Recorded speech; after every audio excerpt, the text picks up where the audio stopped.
I saw also the question about a country which has really no possibilities to control the corridor when launching or something like that.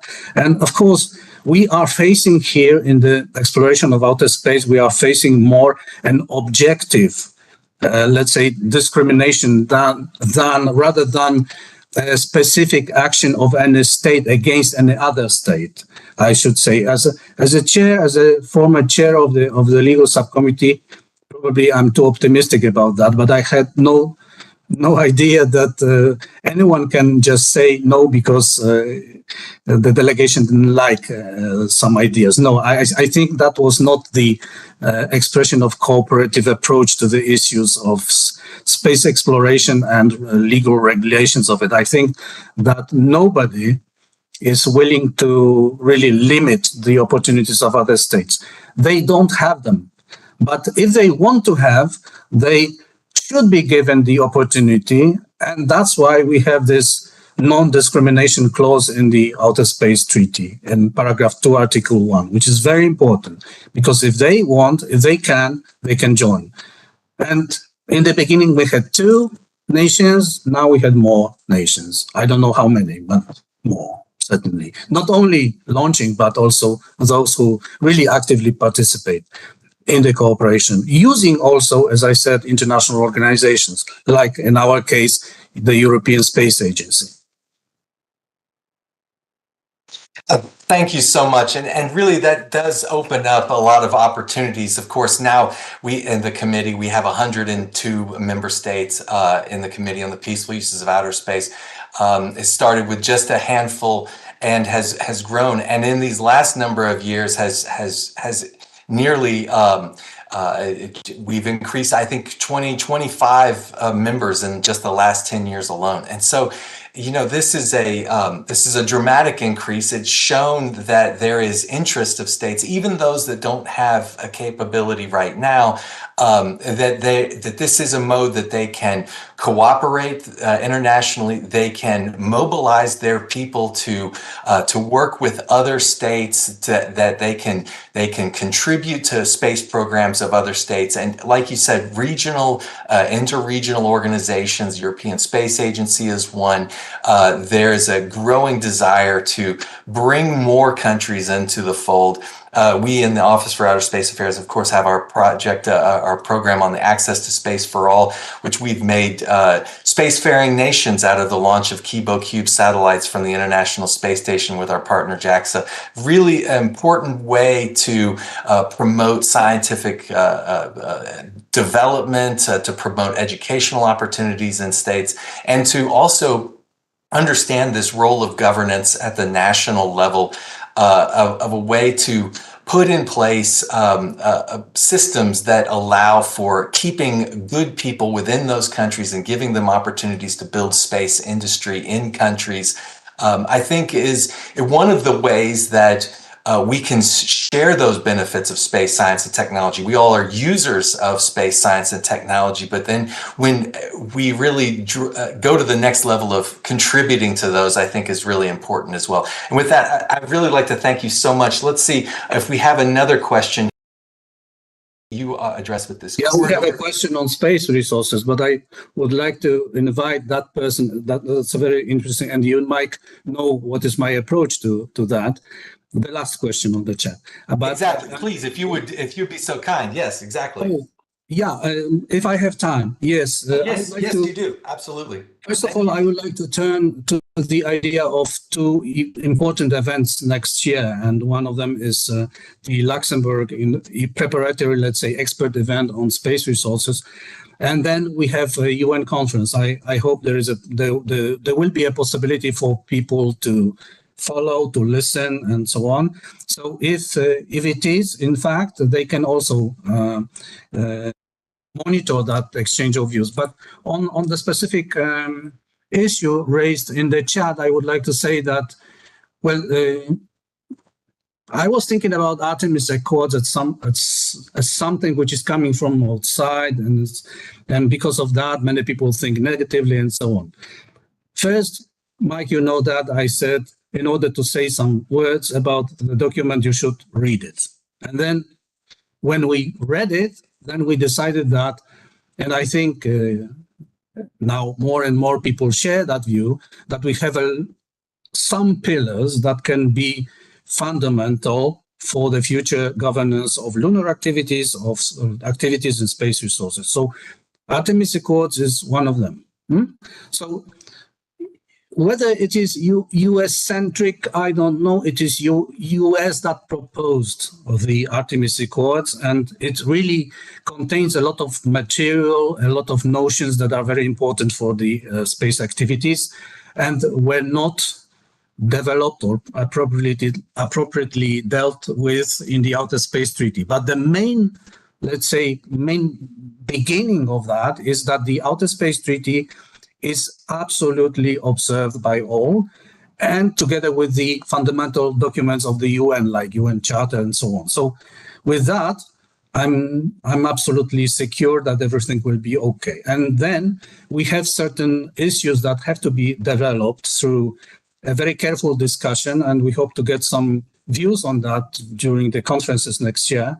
But I think that all of these, like safety zones, like the conflicting, like things like that, you probably can name them right now, Mike, because you are secretary to this working group and our main supporter. So we can discuss about them, and I think there are a lot of good arguments there. First of all, to highlight the issue, to highlight the necessity to discuss this issue, and then some set of possible solutions to this issue. And that's why, together with other pillars of the international law and policy, like Moon Agreement, like Hague Building Block, and so on, for those who want to know better about that, please refer to the documents on the website of the UNOOSA. And then you will see that all of them can be really instrumental in preparing the future document framework for governance in outer space activities, including and especially space resources. Absolutely, and thank you so much. And it truly is a pleasure. It was very diplomatic, I must say. Yeah, absolutely. No, very diplomatic, because honestly, and this is, and I must say that it is truly an honor to work with you and Professor Freeland, also, who is here as well, going to share some words in a few moments on these particular issues that, like I said in my presentation, have been with us since the very beginning. This notion of free exploration and use of outer space, and this prohibition on a national appropriation of the moon and other celestial bodies is really at the heart of the debate in the context of the space resources. And we are also very happy to have on the program as well Gabe Sweeney from the Department of Commerce, who was one of the architects of the Artemis Accords, to share some words as well. And it really is, it's just a real pleasure to be able to work in this particular area, because this is the most forward-looking in a way, of many of our space activities, of how do we come to grips with the Outer Space Treaty, and then to find a way that we can work together to make this activity a possibility. Space resource activities, the sustainment of scientific missions, of human endeavors in outer space will require the use of space resources, the utilization in situ, as those that like to talk about this. So, and it really is, it rests on information sharing, coming to a way that we can coordinate on how those activities are undertaken. We have, and we're lucky in our program as well to have speaking with us on, I think tomorrow, regarding potentially shared infrastructure on the moon, how this might be useful, how to work it all, how to understand what the technological possibilities are, and how do we come to grips with them from a legal standpoint. And so the Artemis Accords is a landmark instrument that has shaped the understanding of what it means to, of course, engage in these activities. And for those partnering states, they have come to this agreement on the principles of how to undertake these. And we will hear more about that as well. But this is an opportunity for us to also understand, is this the only way potentially? We also know that the International Research Station, the Lunar Research Station of China, with its partner, the Russian Federation, and its partners, they will be also looking at the same place in the South Pole of the Moon, looking for these resources as well. And so these groups of states who are engaging in these activities will have to come together somehow to coordinate these activities so that there's a minimization of harmful impacts to this.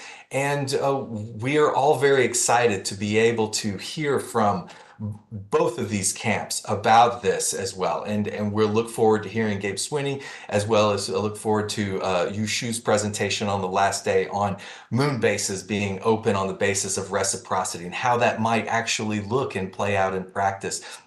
All of these activities finding themselves under the Outer Space Treaty. Again, it's my pleasure, of course, to open up this first day of the conference, to welcome everybody. To also apologize for a bit of the technical issues and everything. I hope that we can have this set up a little bit. I'll work on it a little bit here to set it up so that it's a bit more free-flowing.